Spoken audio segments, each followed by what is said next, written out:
Hey, the average Joe here. I've had some questions recently on heat exchangers, and so I thought it'd be a fantastic time to go over some of the options on the heat exchanger. So let me zoom in here.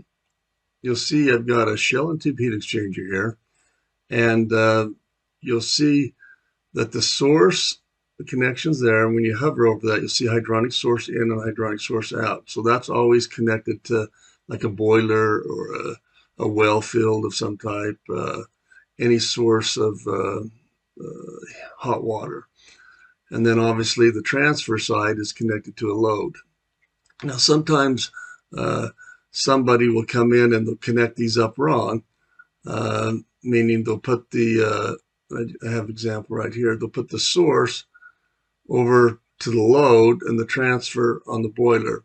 So you can click on a heat exchanger in that case, and I'm on summer cooling. I need to switch to the scenario of winter heating. And then under my medium here, swap transfer source connection. So if you check that box, then you'll see now those connections have been changed. And sometimes, somebody's got a lot of valves and everything. It's just easier for them to, and then you'll just have to come in here and clean up the piping just so it doesn't overlap. Now I could have deleted the piping and reconnected the source as well. But anyway, that's just an option you can do if you've got something connected up and you don't want to have to delete piping in any of your project. Now, the other thing that comes up quite frequently on the heat exchangers would be, let me just come grab one, grab a hydronic, Taco, shell and tube, and then I'm going to come grab air-cooled chiller. We'll grab like an Airmec air-cooled chiller, and then I'll come in here and we'll put a load on there. So I'm going to connect the air-cooled chiller, and you'll see the dash pipings there.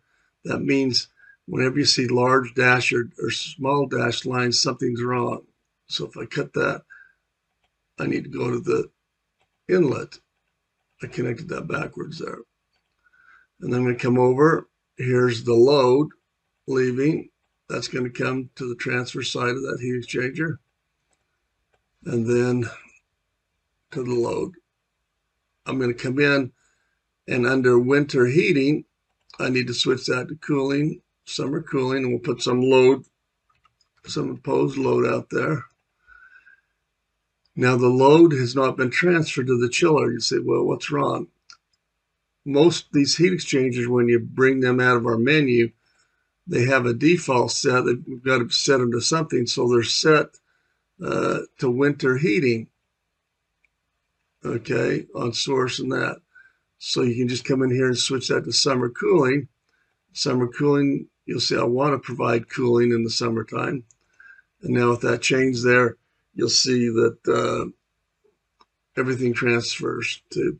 Now, any component in the software also, you can come in and click on that heat exchanger and go to type.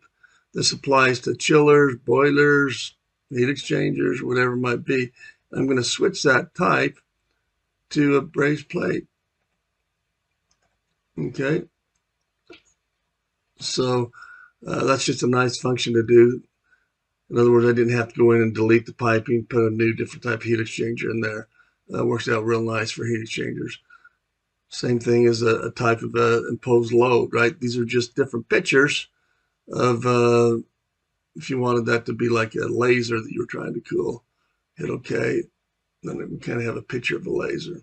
So anyway, I hope this has been helpful in understanding a little bit more about a heat exchanger, making sure that you have the proper season set, being able to change, swap the connections if you happen to connect it up wrong.